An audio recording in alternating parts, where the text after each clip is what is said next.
Together we can show the world what we can do. You are next to me and I'm next to you. Push me on through until the battle's won. No one's gonna give nothing to us. Into each other we put our trust. Standing united after the fight is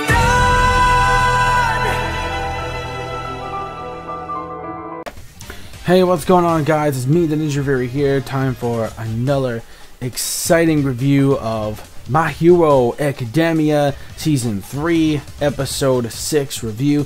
That day has come! Yeah, My Hero. So let's get started with that one. So what happened in this week's episode?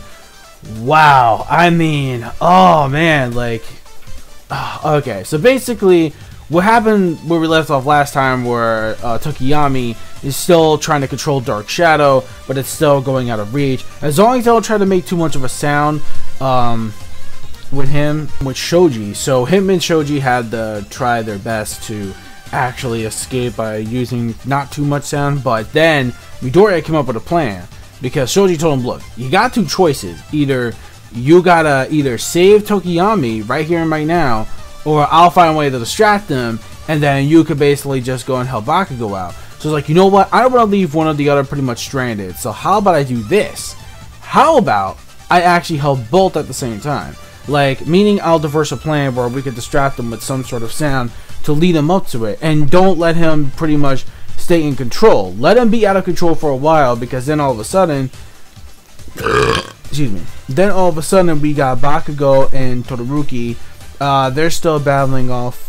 They're still battling off the villain, which is basically Moonfish. That was his name, Moonfish. Yeah, Moonfish. Yeah. So his name is Moonfish, and oh my god, like, this dude is just a complete, ridiculous, crazy psychopath who basically he just like goes out of control and whatnot. Like, this dude is a insane psychopath. Like, he really is. And all he just wants to do is just like slay. He like pretty much just wants people, like, he's pretty much a carnivore. Like, he just wants to eat people. That's pretty much what he is, and he's pretty insane. So while they're battling Moonfish, we see Midoriya and them actually right there, and with Tokiyami as well. They're like, wait a minute, alright, so now when it comes to Bakugo, he can like pretty much finish him off. But it's like Bakugo's like, nah, wait a minute, let's see how this works out now. So we see Bakugo waiting for the moment where Tokiyami just pretty much beats down Moonfish.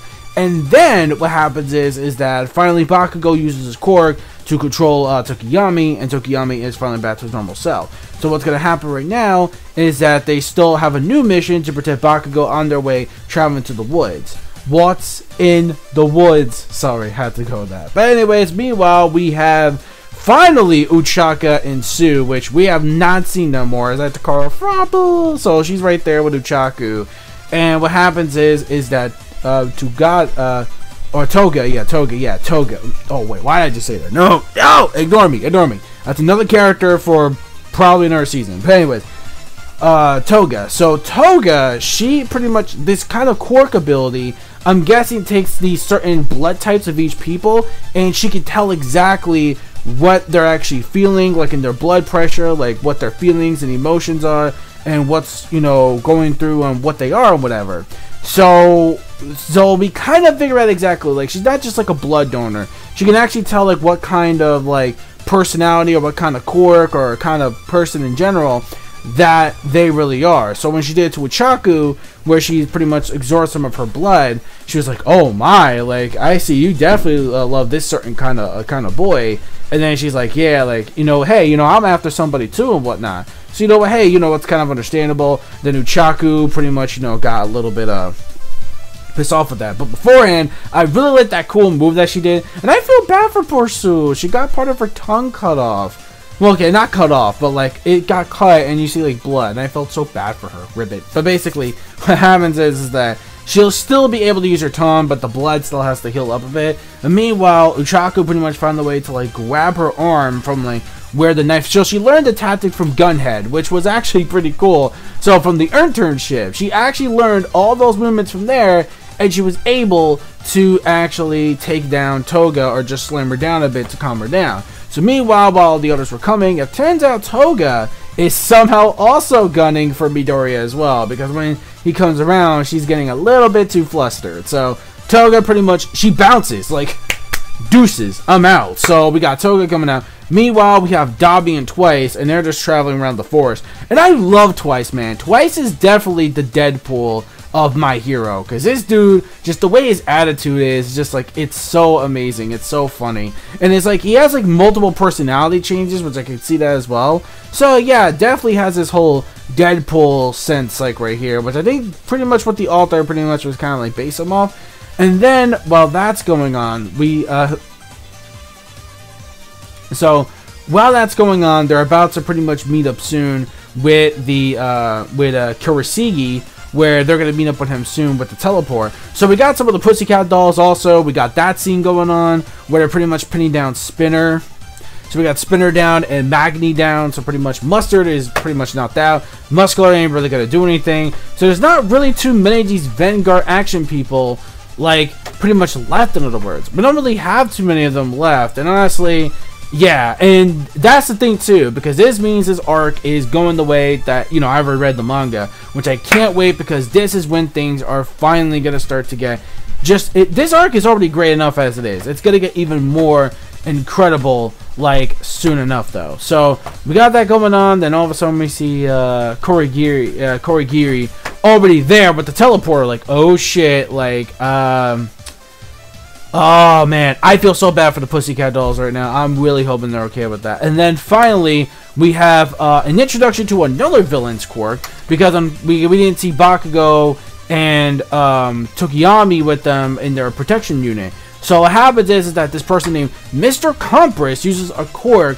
like a magician's things to make them disappear into an object, which are these two little marbles. So basically, they're trapped within them with the power of his quirk. Now, I gotta say, that's a pretty impressive ability for a magician's kind of quirk. I'm not gonna lie, that's actually pretty cool. And I love this dude's design too. I like the whole top hat and the mask figure this guy's got. So it's really cool. I actually really do enjoy the actual the design of this character, even though I remember him from the manga, but I've always liked him. Like, he's always got that cool, like, top hat, and like, he just, it's amazing. Like, I really love it. And then finally they had an idea to actually catch up, where basically Uchaku is gonna make, you know, pretty much most of them float, like, you know, Midoriya and them, and she's basically gonna make them float to actually catch up with him and make him fly off a bit.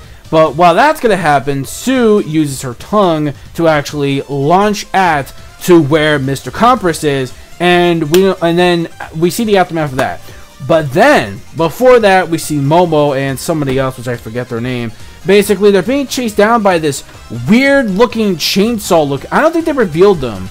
I mean, I know who he is, like, you know, from me reading, but I don't think they revealed. Did they reveal his name? Let me know in the comment section down below, because I don't want to review this dude's name. You can obviously tell he looks like a design from Nemu, as you could tell, but just with a whole bunch of like chainsaws and blades, like spinning blades and shit like that. Like or no, not spinning blades. I'm sorry, saw blades. That's what I meant to say. Saw blades. Like, they look like a whole bunch of giant saw blades just coming around. So that was cool. Like, I love that cool design too. And then all of a sudden they just decided to leave, which I'm assuming it's because Kurogiri was about to summon him. And then we have Momo. She puts like a button thing on this thing, and then he just like it walks off. And yeah, that's pretty much the last time we see that. And then finally we see like Midori and them just slammed on Mr. Compress right in front of Toga, and right in front of course, Twice and Dabi. So looks like in the next episode we're gonna see a really awesome fight going on. So it looks like there's gonna be some crazy action, just like we have seen in this episode. But so far, man, I gotta say, when it comes to this episode of My Hero Academia, I really had no problems. I thought the pacing was pretty good. I like the action, I like the suspense. I definitely like the way that Midoriya is handling all these plans to stop some of these major villains is actually very genius, and I'm actually really glad that that's gonna be the case, because he is supposed to be a great hero one day, and I'm really glad he's taking the advantage of that. So yeah. So yeah, that's basically it. I mean, a lot of cool action. We got a lot of cool fights going on. So none of the complaints. Just a whole bunch of action, progressing to the story.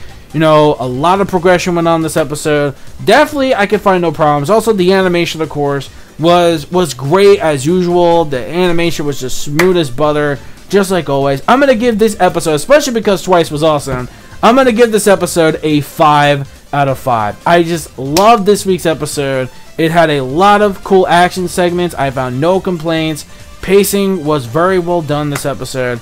I have no complaints like whatsoever. Like, if you love a lot of action, if you love a lot of suspense and just a whole bunch of wackiness overall, then you're definitely going to love this episode. Especially for me, because as a manga reader, I really enjoyed it a lot too.